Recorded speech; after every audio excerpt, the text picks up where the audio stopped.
আশা করি ভালো আছেন, সুস্থ আছেন। আবারও আপনাদের সামনে উপস্থিত হলাম। তবে আজকে আমি যে লেখক বা সাহিত্যিকের সম্বন্ধে বলবো, আহ, খুব সাধারণ জনমানসে তিনি কতটা পরিচিত আমি জানি না, কিন্তু আমরা যারা ছোটবেলায় তাঁর লেখা পড়েছি, তাঁকে আমরা স্মরণ করতে পারি, এবং যারা বাংলা সাহিত্য চর্চা করেন তারাও তাকে স্মরণ করতে পারেন আজকের এই দিনে। কারণ তিনি 1927 সালের এই 9ই অক্টোবরই জন্মগ্রহণ করেছিলেন, এবং তার নাম হচ্ছে লোকনাথ ভট্টাচার্য। লোকনাথ ভট্টাচার্য পশ্চিমবঙ্গের ভাটপাড়া অঞ্চল, যেটা সংস্কৃতের পীঠস্থান, যেখানে বড় বড় সংস্কৃত পণ্ডিতদের জন্ম, সেরকম একটি সংস্কৃতের পীঠস্থান ভাটপাড়া। আমার মাতামহ সেখানে তার জন্ম। তো সেই রকম একটি জায়গায় রক্ষণশীল ব্রাহ্মণ পরিবারে লোকনাথ ভট্টাচার্যের জন্ম হয়েছিল। পরবর্তীতে তিনি নিজেকে একজন গবেষক হিসাবে প্রতিষ্ঠিত করেন। বিশেষ করে ফরাসি ভাষায় তিনি খুবই পারদর্শী ছিলেন, এবং শুধু যে পারদর্শী ছিলেন তা না, তিনি অনেক মানে ফরাসি থেকে বাংলা থেকে ফরাসি ভাষায় নানা রকম লেখা অনুবাদ করেছেন। আবার ফরাসি কবি, বিশেষ করে আর্তুর র্যাবো, তাঁর যে লেখা সেটাকে তিনি বাংলায় অনুবাদ করেছেন। বিশেষ করে দুটি গ্রন্থের নাম করাই যায়, যার মধ্যে একটি হচ্ছে মাতাল তরুণী এবং অন্যটি হচ্ছে নরকে এক ঋতু। মানে এই দুটোকে ফরাসি ভাষা থেকে তিনি অনুবাদ করেছিলেন, এবং এই অনুবাদ করার ফলে তিনি বাংলা সাহিত্য জগতে বিশেষ করে একটা খ্যাতি অর্জন করেছিলেন। তবে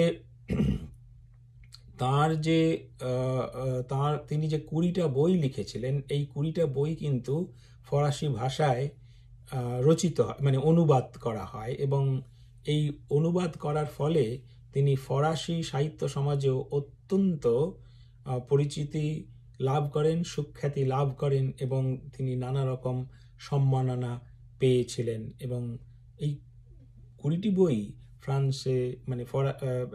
ফ্রান্সে খুবই সমাদৃত হয়েছিল। এখন তার যে বিশেষ বিশেষ উপন্যাসগুলো, তার মধ্যে কয়েকটা নাম তো করাই যেতে পারে। যেমন 1966 সালে ভোর বলে একটা উপন্যাস বেরিয়েছিল। তারপরে যত দাওয়া তত অরণ্য বলে আরেকটি উপন্যাস বেরিয়েছিল ওই একই সালে, 1966 সালে। তারপরে 67-তে দুই একটি ঘর, দুই একটি স্বর। আর 83-তে থিয়েটার আরম্ভ 7:30টায়, এই নামে একটা উপন্যাস বেরিয়েছিল। এরপরে আরো দুটো উপন্যাসের নাম, উল্লেখযোগ্য উপন্যাসের নাম করা যেতে পারে। যেমন 1997 সালে অশ্বমেধ বলে একটি উপন্যাস বেরোয়, এবং 1998 সালে গঙ্গাবতরণ বলে একটা উপন্যাস বেরোয়। আমি এর মধ্যে একটা উপন্যাসের নাম উল্লেখ করিনি, যেটা 1972 সালে বেরিয়েছিল।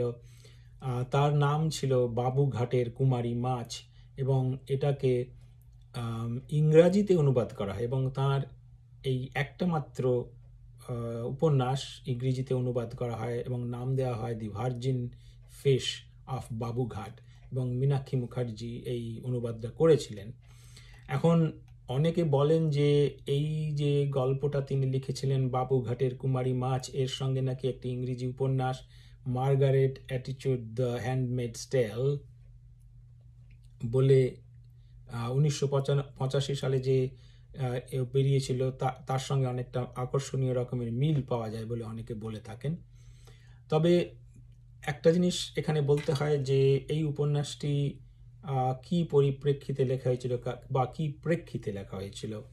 মনে রাখতে হবে, একটা সময় ছিল যখন ভারত এবং পশ্চিমবঙ্গ বিশেষ করে একটা অসম্ভব রকমের অস্থিরতার মধ্য দিয়ে যাচ্ছিল, অস্থির সময়ের মধ্য দিয়ে যাচ্ছিল, এবং সেটা হচ্ছে নকশাল আন্দোলন। পশ্চিমবঙ্গ নকশাল আন্দোলনের দ্বারা ভীষণভাবে আন্দোলিত হয়েছিল, এবং সেই নকশালদের যে প্রতিপত্তি ছিল সেই সময়, সেই নকশালদের সৃষ্ট যে সহিংসতা, তাকে দমন পীড়নমূলক আচরণের মধ্য দিয়ে সরকার তা বন্ধ করার চেষ্টা করেছিল। এটা আমি তখন খুবই ছোট, কিন্তু তাহলেও আমার কিছু কিছু স্মৃতি মনে আছে। বিশেষ করে ব্যাঁটরা অঞ্চলে একসময় সকালবেলা উঠে সেখানকার বাড়ির লোকেরা দেখলো যে প্রত্যেকটা, কতগুলো মনে নেই, হয়তো 20টা হতে পারে, 21টা হতে পারে, মনে নেই, কিন্তু আমার বাবা দীনবন্ধু কলেজে পড়াতেন, অধ্যাপক ছিলেন। তিনি আমাদের কাছে প্রথম বললেন যে এরকম ব্যাটরা অঞ্চলে ল্যাম্পপোস্টে, প্রত্যেকটা ল্যাম্পপোস্টে একটা করে অল্প বয়সী ছেলেকে ঝুলিয়ে রাখা হয়েছে, এরকম একটা শুনেছিলাম। মানে সত্য ঘটনা এরকম হয়েছিল। তো এই ধরনের দমন পীড়ন মূলক একটা প্রচেষ্টা হয়েছিল নকশাল আন্দোলনকে দমন করার জন্য। সেই ধরনের যে ঘটনাগুলোর উল্লেখ এখানে আছে, বা তার উপন্যাসের মধ্যে এই সমস্ত পরিপ্রেক্ষিত উঠে এসেছে। এবং মীনাক্ষী মুখার্জি, যিনি এই বইটিকে ইংরেজিতে অনুবাদ করেছেন, তিনি বলছেন তারও মনে হয়েছে যে সম্ভবত এই ঘটনাগুলির উল্লেখ তিনি বিভিন্নভাবে এর মধ্যে করেছেন। এখন ওই সময়ে আবার 1975 সালে, আমার ছোট হলেও আমার মনে আছে, 1975 সালে তখন ভারতে যে জরুরি অবস্থা ঘোষণা হয়েছিল, সেই সময় কিরণময় রাহা তিনি এই বইটির প্রসঙ্গে বলেছিলেন, এবং কিছুটা যিনি অনুবাদ করেছিলেন মীনাক্ষী মুখার্জি, তার উদ্ধৃতি দিয়ে বলেছিলেন যে বাবুঘাটের কুমারী মাছ আসলে একটা রূপকারে লেখা হয়েছে। কারণ যখন কোনো দমন পীড়নমূলক ব্যবস্থা থাকে, তখন তো সরাসরি কিছু লেখা যায় না বা বলা যায় না, তখন এই রূপকের আশ্রয় নিতে হয়। এবং এই লেখক কিরণময় রাহার মতে এবং মীনাক্ষী মুখার্জির উদ্ধৃতি দিয়ে তিনি বলছেন যে এই বাবুঘাটের কুমারী মাছ আসলে একটা ভবিষ্যৎবাদী রূপক, যার মধ্য দিয়ে লেখক বর্তমান পরিস্থিতিগুলোকে তুলে ধরেছেন, আলোচনা করেছেন। সেই সময় যে প্রবণতাগুলো, সমাজের মধ্যে যে সমস্ত প্রবণতাগুলো দেখা যাচ্ছিল, সেইগুলোকে আলোচনা করেছেন, এবং তার চূড়ান্ত পরিণতি কি হতে পারে তিনি তুলে ধরেছেন। এবং এর মধ্য দিয়ে তিনি এই যে চরমপন্থীদের মানব পরিস্থিতি, তাদের যে পরিস্থিতি, সেইগুলোর একটা পরীক্ষা নিরীক্ষা তার মধ্য দিয়ে তিনি করেছিলেন। এবং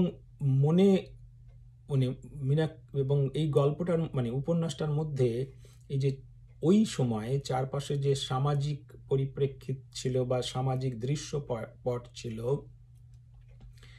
লোকনাথ ভট্টাচার্য মহাশয় এই গল্পের মধ্যে বা উপন্যাসের মধ্যে অত্যন্ত পর্যবেক্ষকের মতো সেইগুলোকে এর মধ্যে তুলে ধরেছেন। এবং তার ফলে যখন যিনি পড়বেন বইটা, তার পড়তে বেশ অস্বস্তি হবে, এবং পড়ার সময় একটা অস্বস্তিকর অনুভূতি আসবে, এটা অনেকেই মনে করে থাকেন।